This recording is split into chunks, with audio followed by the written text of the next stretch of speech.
तो आज हम पिरामिड एनर्जीज का एग्जाम्पल लेंगे फॉरवर्ड पी और अपना पीईजी रेशो फाइंड करने के लिए, ठीक है।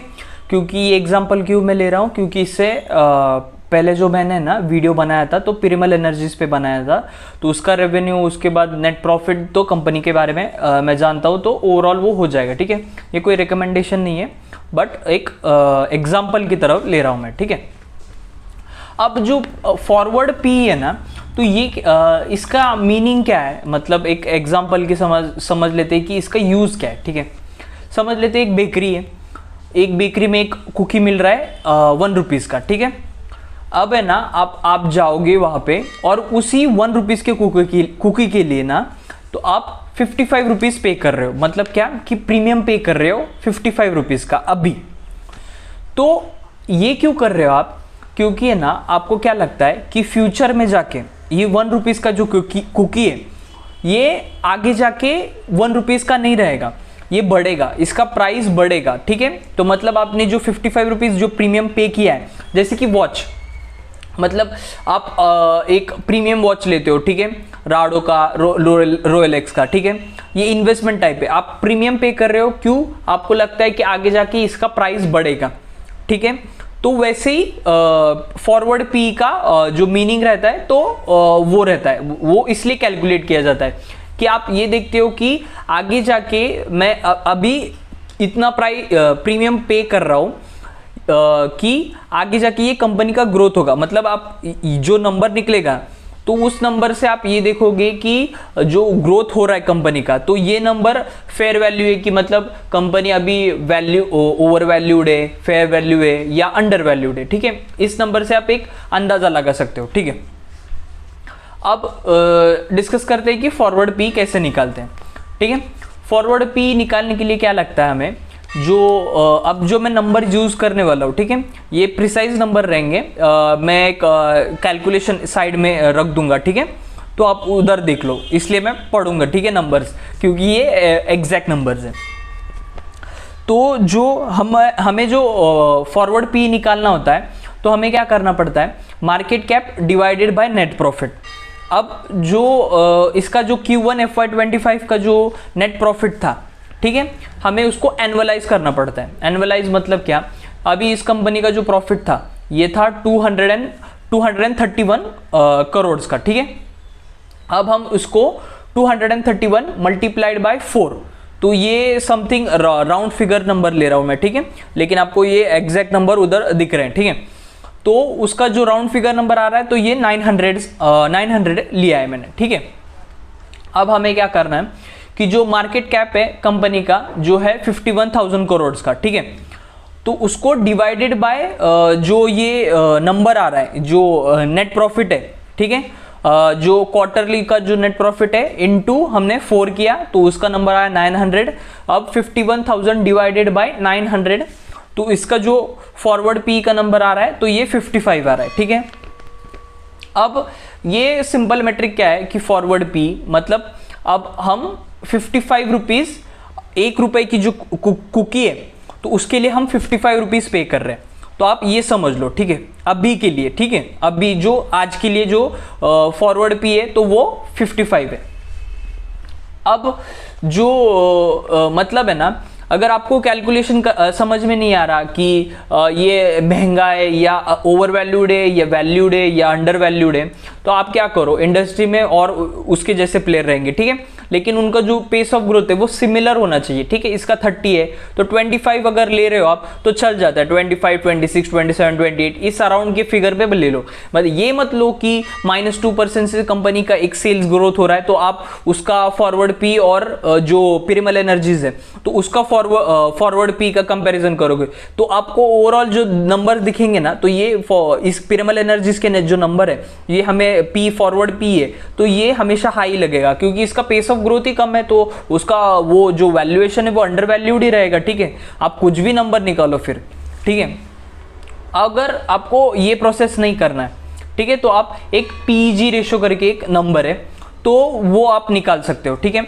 उसके लिए क्या करना पड़ता है, जो अपना फॉरवर्ड अपना पीजी नंबर है, तो उसके लिए मोस्टली क्या करना पड़ता है, प्रोजेक्टेड ईपीएस माइनस जो अब मैं फॉर्मूला कैसे बता रहा हूँ कि आप एक अंदाज़ा लगा लो, ठीक है। प्रोजेक्टेड ईपीएस है जो अपना Q1 FY25 का नंबर ले रहे हैं, ठीक है, माइनस FY25 का जो ईपीएस है एनुअलाइज डिवाइडेड बाय जो FY24 का जो ईपीएस है उसको इनटू 100, ठीक है। तो जो हमें जो ग्रोथ रेट के फॉर्मूला के बारे में बताया, ठीक है।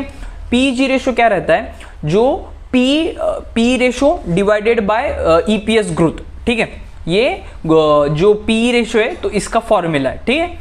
इससे इस नंबर से मतलब आप क्या समझ लो कि अगर इसका नंबर 1 आ रहा है, ठीक है, इज इक्वल टू 1 आ रहा है तो ये फेयर वैल्यू है, 1 के नीचे आ रहा है तो ये अंडर वैल्यूड है, और 1 के ऊपर आ रहा है तो ये एक्सट्रीमली ओवर वैल्यूड है, ठीक है। अभी ये आप एक पर्टिकुलर स्टॉक के बारे में निकालोगे ना तो ये आप समझ जाओगे कि एक अंदाजा लगा लो कि ये स्टॉक ओवर वैल्यूड है, वैल्यूड है और अंडर वैल्यूड है, तो इसमें से आप समझ जाओगे। अगर आपको फॉरवर्ड पी का जो अगर आप चार पांच कंपनी अगर ट्रैक कर रहे हो और आपको नहीं कर रहे हो और आपने अगर फॉरवर्ड पी एक ही कंपनी का निकाला है और बाकी की कंपनी का नहीं निकाला तो आप ये पीजी रेशो निकाल सकते हो, ठीक है। अब हम पीजी रेशो जो पिरिमल एनर्जी के, तो जो फॉरवर्ड पी जो पिरिमल एनर्जीज का था ये 55 था, ठीक है। अब हम जो पीजी रेशो है तो इसके बारे में अब हम कैलकुलेशन करेंगे, ठीक है। अब जो इनका Q1 FY25 में जो ईपीएस था इनका जो था 5.93, अब इसको सेम एनुअलाइज करना पड़ेगा, मतलब इनटू 4, तो इसका जो नंबर आता है ये 23 पॉइंट समथिंग आ रहा है, ठीक है। अब हम ग्रोथ ईपीएस कैलकुलेट करेंगे, उसके लिए पहले क्या नंबर लगने वाला है, जो एनुअलाइज ईपीएस निकाला है हमने, क्योंकि ये एनुअलाइज नंबर लगता है तो इसलिए हमने जो क्वार्टरली नंबर है तो इसको मल्टीप्लाई बाय 4 किया तो उसका नंबर आया 23.73, ठीक है, इनटू अब जो इनका FY24 का ईपीएस क्या है, ये था 8.73, ठीक है, 8.78 है, ठीक है। कैलकुलेशन आ रहा है तो ये 14.94, ठीक है। अब इसको जो अपना पीजी रेशो, ठीक है, जो ग्रोथ रेट नंबर है तो अब हम 14.94 डिवाइडेड बाय जो एनुअलाइज्ड ईपीएस है FY24 का वो है 8.78 इनटू 100 करेंगे तो ये लगभग 170.12 आ रहा है, ठीक है। अब हम पी रेशो निकालेंगे, अब जो 170.12 है तो ये ग्रोथ ईपीएस है कंपनी का, ठीक है, ग्रोथ ईपीएस। अब हम पी रेशो निकालेंगे, इसके लिए क्या लगेगा, जो पी करंट पी है, ठीक है, तो वो है 205 और जो ग्रोथ ईपीएस नंबर है तो वो 170 है, ठीक है।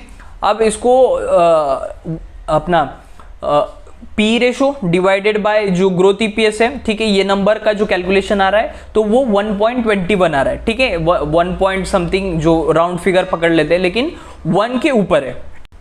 मतलब क्या कि ये कंपनी एक्सट्रीमली ओवर वैल्यूड है, ठीक है, पीजी के रेशियो के हिसाब से, ठीक है। और मुझे ये भी लगता है ये कंपनी हाई वैल्यूएशन पे ही रहेगी, क्योंकि देखो पहले तो ये न्यू इंडस्ट्री है और गवर्नमेंट का उसके ऊपर फोकस है। उसके बाद जो कंपनी है ना, वैल्यूएशंस डबल हो रहे हैं, उसके बाद केपेक्स डबल हो रहे हैं, मार्जिन्स का कंपनी अच्छा गाइडेंस दे रही है, तो ओवरऑल जो नंबर जो मैं देख रहा हूँ ना, ये हाई पीई पे ही ट्रेड करेगा, ठीक है। आगे जाके अगर ये कंपनी सेल्स ग्रो नहीं करती फिर इसका नीचे पी आएगा, उससे पहले तो मुझे नहीं लगता कि इसका जो फॉरवर्ड पी है नीचे नहीं आएगा।